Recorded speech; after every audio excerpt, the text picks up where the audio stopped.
కాలం ఉండినప్పుడు, అన్నీ మంచిగా ఉండినప్పుడు, దేవుని మాటలు మీకు వినబడుతున్నప్పుడు, now is the time to repent and prepare.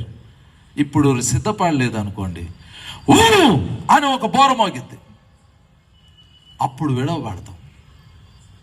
You must prepare. మిమ్మల్ని మీరు సిద్ధం చేసుకోవాలి. దేవుని బిడ్డ, క్రైస్తవులు చాలామంది 20 సంవత్సరాల క్రితం బాప్తిసం తీసుకున్న వాళ్ళు ఒక్కసారి కూడా బైబిల్ చదవని వాళ్ళు చాలామంది ఉన్నారు. మీరు గుండెల మీద చేసుకుని చెప్పండి, మీలో ఎంతమంది ఆదికాండం నుండి ప్రకటన గ్రంథం వరకు చదివారు? దేవుని సేవ చేస్తున్న సేవకులు కూడా కొంతమంది బైబిల్ చదవట్లా. No prayer. సంఘాల్లో ప్రార్థన లేదు. ఒక సంఘంలో ఎలక్షన్ జరుగుతున్నాయి, ఆ సంఘంలో క్వార్టర్ బాటిల్ పంచిపెట్టారు.